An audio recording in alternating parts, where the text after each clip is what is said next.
Hey guys, so I wanted to hop on and do a video and give you guys a little bit of a life update for us.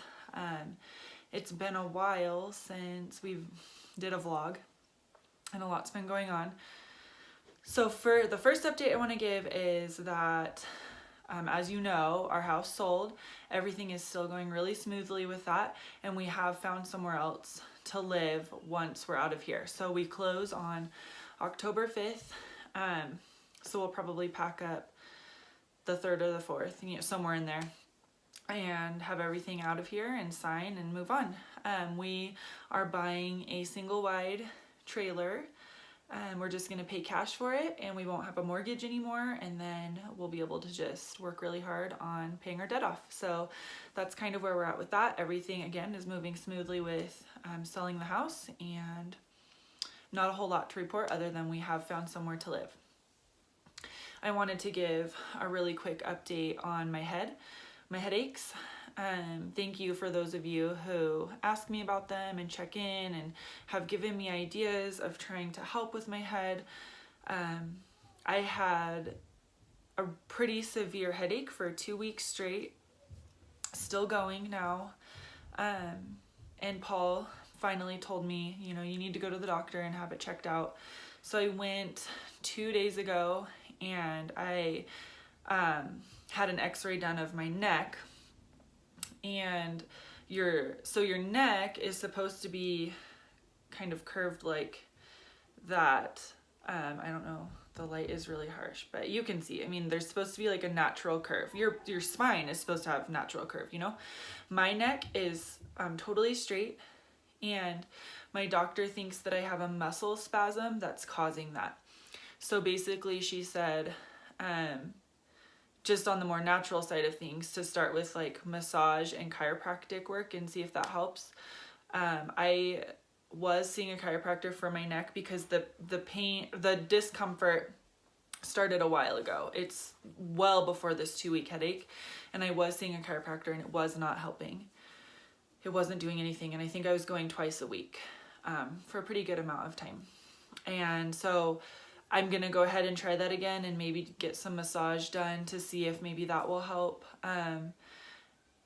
So we'll see about that. And then I have a CT scan of my brain scheduled for tomorrow to see, or not my brain, but like my head, to see if there's anything else that we need to be aware of, and if there's anything else going on that could be causing it. We did find out that I have like an uber sensitive scalp. Some people just have really sensitive scalps. We have a lot of nerve endings on our scalp. In fact, I think that's where the most nerve endings are on our body. And so my hair is really heavy, really thick, and so it pulls on, those nerve endings, and that can cause headaches as well. And my hair has not been this long probably for over 12 years. I've had like shoulder length for the most part. And so it would make sense that my hair could be causing part of the problem, especially if I wear it in a ponytail or a bun. So I will be getting my hair cut in the next few weeks, so that's kind of exciting. I kind of wanted to get it cut anyways because long hair is kind of annoying. And it bothers me when it's on my neck and face anyways. And so I'm always just like putting it in a quick ponytail. So I had planned to get it cut anyway, and so that just kind of made the decision easier. So that I'm gonna try that, and then try to work on my neck and see if those two things combined help with my head. And then, so that's kind of a life update. And then something else that I just wanted to share because it's crazy and super intense. 2 nights ago, we had to call 911. I think it was like 10:30 or 10:45 at night. So basically the story is, Paul and I had watched a movie. When the movie was over, it was like, I don't know, 10:25. We brought the dog in, we got her kenneled, got her fed and watered, and then we went, we got in bed, turned our lights out, and within like, I want to say 5 to 10 minutes of that, lights out, our Aspen, our dog, barked from her kennel, which she doesn't ever do. Like she doesn't bark when she's inside. Unless, somebody's like at the door or she hears someone outside. So, when she barked, we were both like, okay, what's going on? And then the next thing we knew, the side of our house, our windows were just being pounded on. Really, like somebody wanted into our house really aggressively. And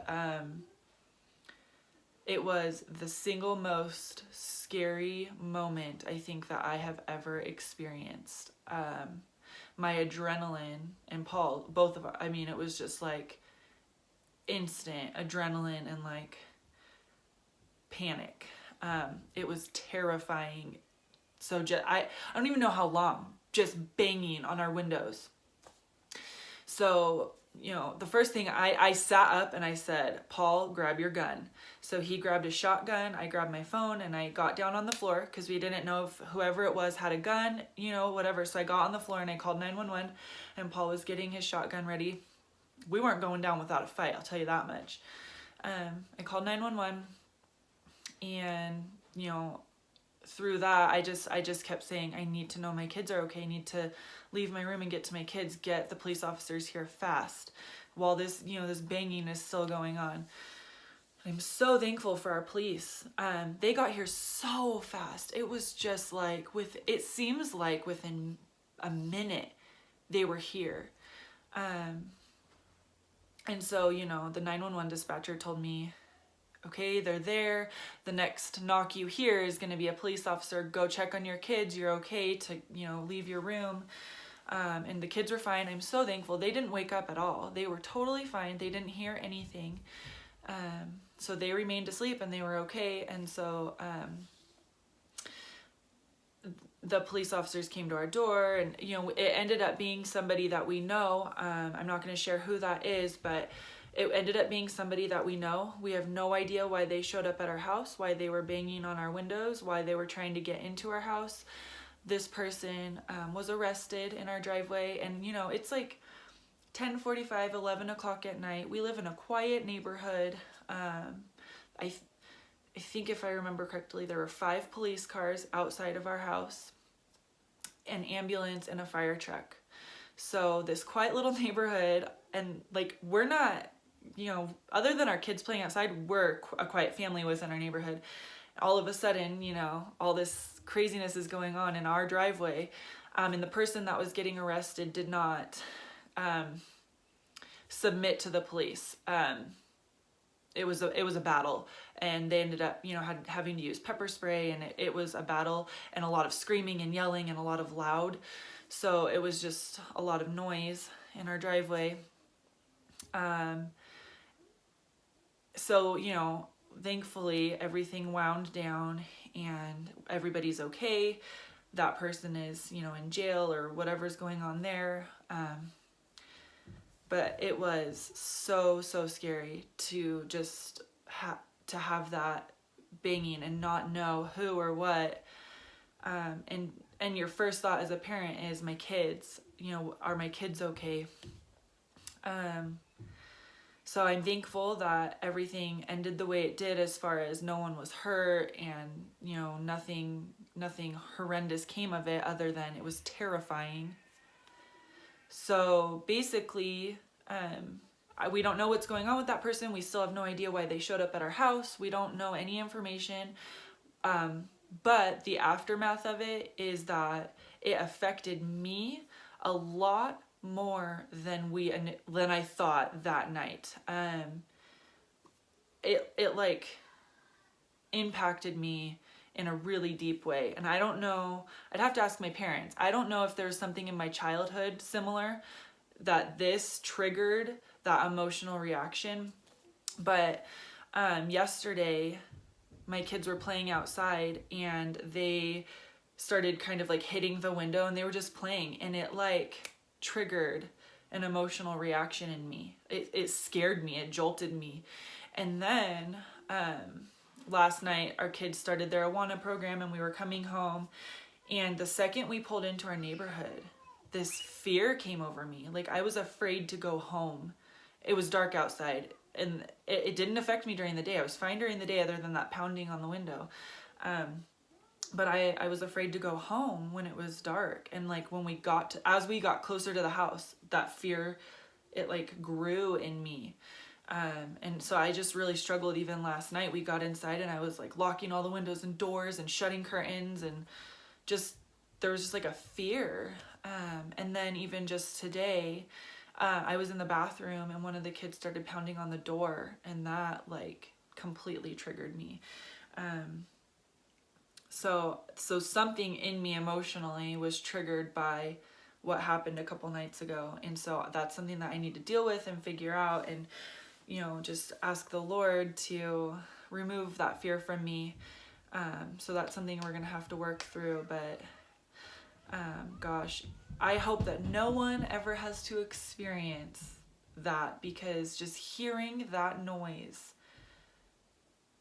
was terrifying. I was shaking uncontrollably from the fear and adrenaline. I think probably at least for an hour I was shaking.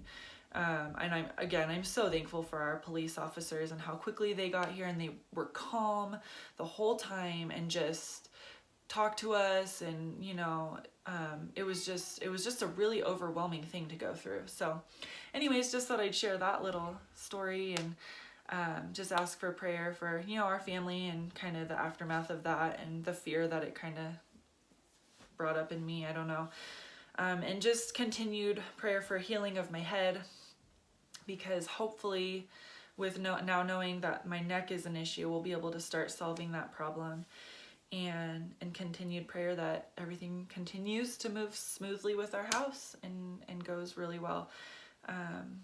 Sorry we haven't done a video in a long time. We've just had a lot going on, and it's just not a priority, but we enjoy updating every once in a while. So every once in a while you'll get an update from us and get to know kind of what's going on. Yeah, so thanks for watching. I hope everyone's having a great week, and we will see you next time.